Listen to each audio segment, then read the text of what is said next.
Agora, homem mortal, eu estou pondo você como vigia de toda a nação de Israel. Você dará a eles os avisos que eu lhe der. Aí, eles ficarão sabendo que um profeta esteve no meio deles.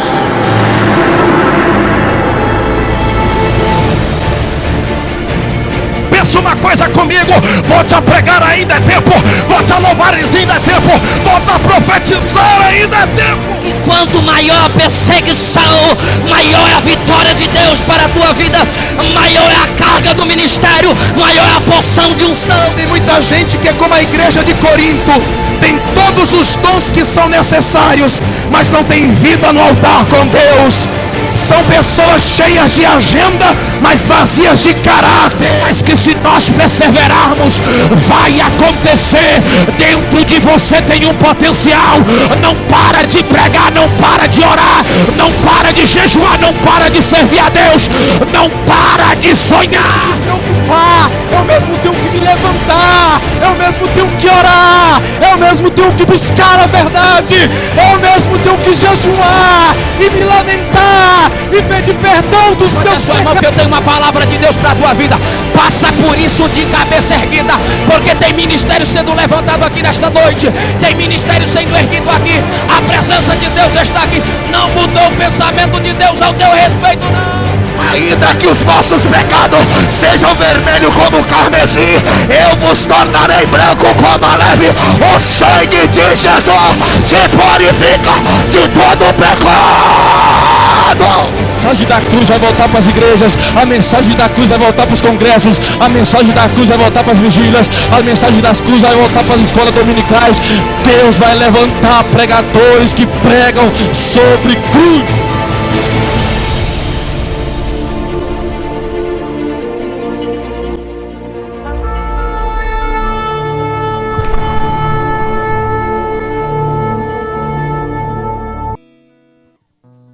Glória a Deus. Saudar a todos com a paz do Senhor, amém, irmãos? Paz do Senhor, igreja. Quem trouxe a sua Bíblia, por favor? Graças a Deus. Livro do profeta Ageu. Aleluia. Capítulo 2, versículo 9. Bendito seja o nome daquele que vive e que reina para todo sempre, amém, irmãos? Só quem sente a presença de Deus, por favor, me dê um sinal com a sua mão direita para cima. Glória a Deus. Eu tenho certeza que nesta tarde a graça de Deus e a presença dele será manifestada para com as nossas vidas. É um texto muito bem conhecido por todos. Eu quero deixar somente esta saudação. Louva a Deus pela vida do evangelista Edevaldo, por toda essa comitiva do Atalaias. Atalaias é um projeto que tem crescido e tem estado na mão de Deus. E só de nós vermos este projeto, sabemos que o foco não é dos pregadores se aparecerem, mas sim, irmãos, resgatar almas que estão perdidas por aí pelas mãos de Satanás. E Deus tem abençoado a todos esse projeto do Atalaias. Amém? Livro de Ageu, capítulo 2, versículo 9, diz exatamente que a glória desta última casa será maior do que da primeira, diz o Senhor dos exércitos. E neste lugar darei a minha paz, diz o Senhor dos exércitos. Queridos, quando eu olho para esse texto localizado em Ageu, capítulo 2, versículo 9, eu vejo Deus falando algo de uma maneira sobrenatural com o povo de Judá. A Bíblia Sagrada vai dizer que um rei chamado rei Nabucodonosor reúne todo o seu exército, reúne toda a sua comitiva de exército e manda descer para a cidade de Judá. Chegando na cidade de Judá por mandado de Nabucodonosor, Nabucodonosor vai deixar o mandado certo dizendo: olha, vocês vão chegar naquela cidade de Judá, vocês vão atear fogo sobre aquela cidade de Judá. Vocês não vão perguntar grau de escolaridade de seu ninguém, não. Vocês não vão perguntar o anel de teologia ou qual o canudo teológico que aquele homem avançado, não. Vocês vão chegar naquela cidade e vai atear fogo em tudo. A Bíblia Sagrada vai dizer o contexto dessa história, vai nos dizer que o rei Nabucodonosor manda esse exército descer à cidade de Judá. E a Bíblia Sagrada agora vai dizer que o exército de Nabucodonosor desce para a cidade de Judá. Presta atenção em mim. A Bíblia Sagrada vai dizer que chegando na cidade de Judá, o exército de Nabucodonosor vai atear fogo sobre aquela cidade. E naquela cidade habitava um camarada chamado Ageu. Ageu era um camarada que pelas nossas vistas hoje não daria para notar que era um profeta, não. Ageu era um camarada que, se nós fôssemos colocar dentro dessa igreja, eu creio que nós não passaríamos a oportunidade para ele. Mas Ageu era um profeta, irmão. E eu aprendo uma coisa aqui: profeta não tem que mostrar que é profeta, mas profeta, quando recebe a oportunidade para mostrar e para Deus falar a ele, ele se mostra sendo profeta. A Bíblia Sagrada vai dizer que o exército de Nabucodonosor desce para a cidade de Judá. A Bíblia Sagrada diz que eles ateiam fogo em tudo, que eles derrubam tudo. E todos nós sabemos que aquela cidade de Judá tinha um templo para adoração a Deus. O povo da cidade de Judá adorava a Deus em um templo. E a Bíblia Sagrada vai dizer que Ageu manda derrubar o templo. A Bíblia Sagrada vai dizer que vai se sobrar alguns remanescentes sobre aquela devastação. Sobrando-se alguns remanescentes, Ageu vai junto, sendo remanescente sobrado pelaquela devastação. E o mandado de Nabucodonosor era que trouxesse os remanescentes para ser escravo de Nabucodonosor. A história vai dizer, irmão, e eu me apaixonei por essa história. Quando eu li esse contexto, essa história, o meu coração se comoveu. A Bíblia Sagrada vai dizer que Nabucodonosor pega-se os remanescentes sobrado daquela devastação e traz para ser escravo dele. E a história bíblica vai dizer que Nabucodonosor, passado-se o reinado dele, entra-se outro rei, e esse outro rei vai agir de bondade e libera-se os remanescentes que tinha levado a cativo por Nabucodonosor. A Bíblia Sagrada vai dizer que cabe agora o povo de Judá voltar para a cidade de Judá. A Bíblia Sagrada vai dizer, e a Bíblia agora vai nos falar que o povo de Judá vai começar a reclamar da situação de vida. Pois bem, eles voltam para a cidade, reconstrói casa, reconstrói família, mas uma coisa eles deixam, que era o templo dar adoração. A Bíblia Sagrada vai dizer que eles vão se reclamar, dizendo: olha, temos uma comida, mas a comida que eu como não satisfaz a minha fome, não. Eu tenho uma água para me beber, mas a água nunca satisfaz a minha sede.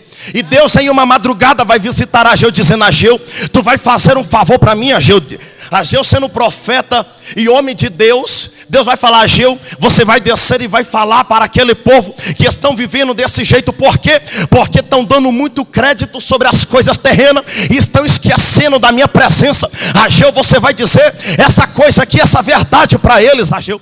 O povo de Judá estava dando crédito em tudo que tinha, mas a presença de Deus não tinha, mas a glória de Deus já não tinha mais. Eu não sei você, meu amado, mas em uma da minha vida, na circunstância da vida, eu me deparei com essa situação. Tem momentos da nossa vida que nós deparamos com uma situação, nós dizemos: Deus, eu prego, mas nada acontece, eu louvo, mas nada acontece. Quem sabe, meu querido, minha querida, o teu templo está levantado pela metade, e Deus está querendo levantar o teu templo para que a presença dele venha ser manifestada na tua vida. Ageu pega oportunidade em uma assembleia, amado, assembleia que Ageu pega oportunidade. Ageu vai simplesmente falar algo, e um fato vai dizer: olha, vocês estão dando muito crédito sobre as coisas terrenas e as espirituais estão deixando de lado. A Bíblia Sagrada vai dizer que cabe ao povo de Judá reconstruir o templo, levantar o templo de novo. Depois que levanta o templo, o povo de Judá,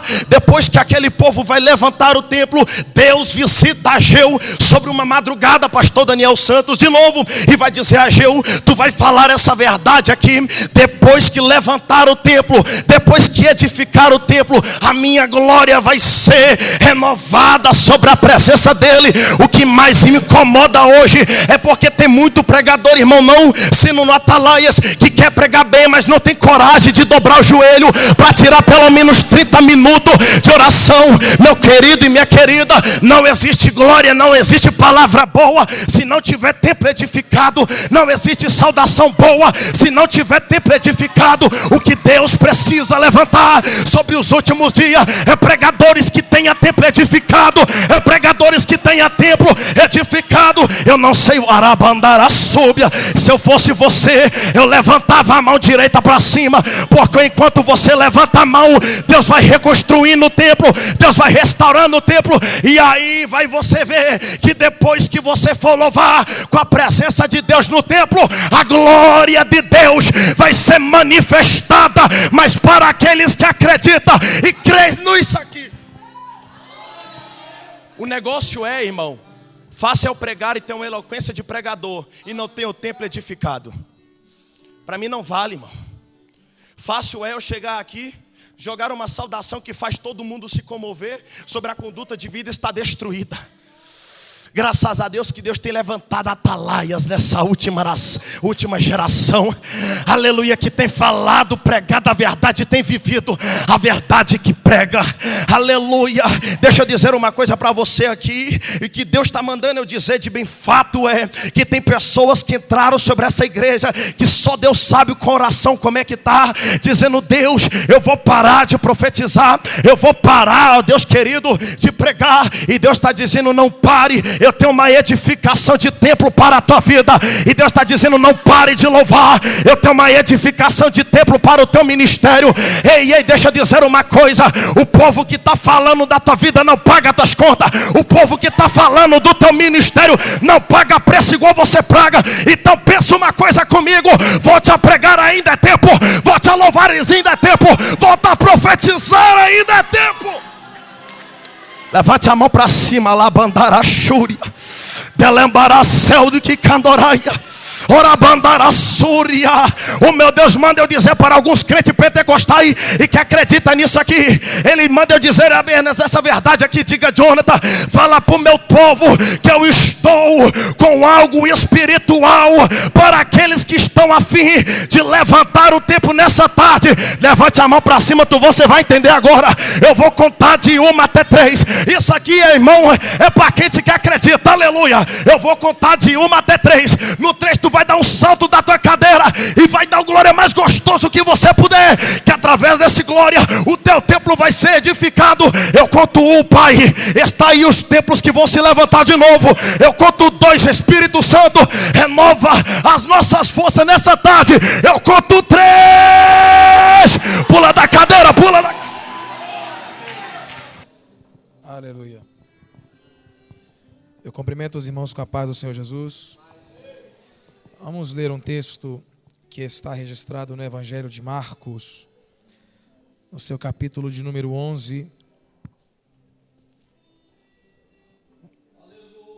Eu quero ler os versículos de 12 a 14. Que Deus possa abençoar esse projeto dos Atalaias. Deus possa abençoar o irmão Érico e o irmão Edevaldo com toda a sorte de bênção aos seus ministérios. Eu já visitei uns 2 ou 3 atalaias. Essa é a primeira vez que eu falo. Me ofereceram a oportunidade de falar algumas vezes e eu sempre fui mais para ouvir. No ano passado eu escutei 3 pregadores o ano inteiro. E eu fui para o Atalaias e ouvi 3 pregadores numa tarde e saí de lá abençoado. Que Deus abençoe os pregadores que já falaram. Deus abençoe o pastor Pedro, a sua esposa e a igreja hospedeira, em nome de Jesus Cristo. Marcos capítulo 11, versículo de número 12. Você que encontrou, pode me responder com amém? Amém. Está escrito assim na palavra do Deus vivo. No dia seguinte, quando saíram de Betânia, teve fome, e vendo de longe uma figueira com folhas, foi ver se lá porventura acharia alguma coisa. Aproximando-se dela, nada achou, senão folhas, porque não era tempo de figos. Então lhe disse Jesus: nunca mais coma alguém fruto de ti. E seus discípulos ouviram isto. De longe, esta é uma das passagens mais difíceis de interpretação de todo o Novo Testamento, e alguns a consideram de toda a Bíblia Sagrada. O grande teólogo escocês William Barclay e também o considerável teólogo James Burt Kaufman afirmou que este é o registro mais complexo de todos os evangelhos, porque uma leitura superficial desta passagem te leva a tomar interpretações inadequadas, porque o texto está dizendo que Jesus se levantou e partiu provavelmente da casa de Marta, Maria e Lázaro, depois de ser recebido com grande pompa em Jerusalém, e teve fome. E de longe ele avista uma figueira. Aproximando-se dela, procura-lhe frutos e não encontra frutos nela. O que ele faz? Ele amaldiçoa aquela figueira. Nem parece com Jesus de Mateus capítulo 4, quando ele conhece o ápice da fome, tendo passado 40 dias e 40 noites em abstenção de alimentos sólidos. Ele não comeu, provavelmente bebeu. E naquele momento o diabo se aproxima dele e diz: olha, você tem poder, você tem autoridade, então ordena que estas pedras se transformem em pães, para que você possa se alimentar delas. E aqui Jesus dá uma das maiores lições do que é ministério, e dá uma lição para todos os ministros da igreja odierna. Jesus jamais usou o poder e a autoridade que Deus lhe deu em benefício próprio. Toda vez que ele usou o poder e a autoridade que viera do céu, ele usou para abençoar a vida de outras pessoas. Ele usou para curar e sarar a vida de outras pessoas. O conselho que ele nos deixa é muito claro: use o que Deus te deu para abençoar a igreja. Use o que Deus te deu para sarar a vida do povo. Não use para si, use para o meu povo e para a minha igreja.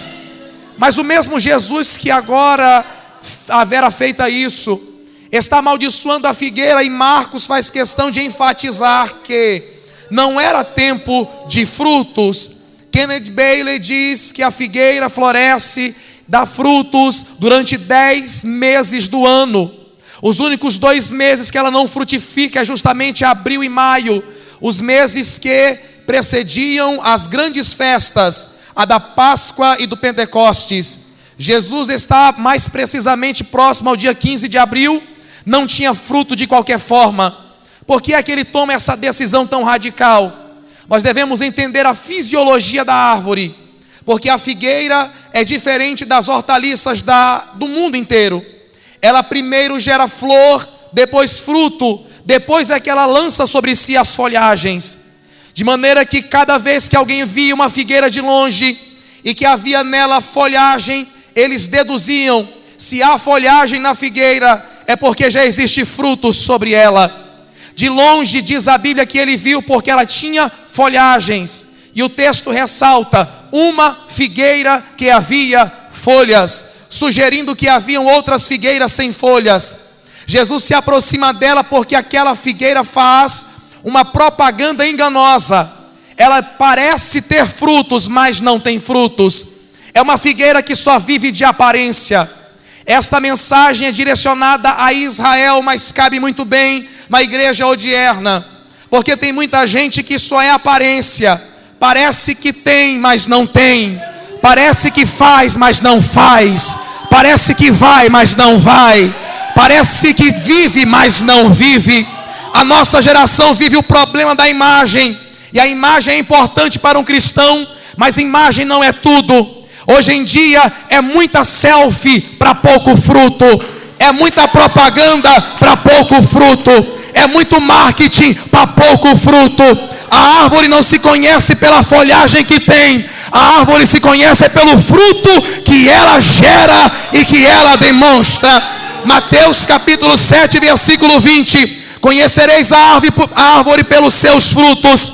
A árvore não se conhece pelos dons, a árvore não se conhece pela unção que tem, porque unção e dom é muito bom, mas não leva para o céu.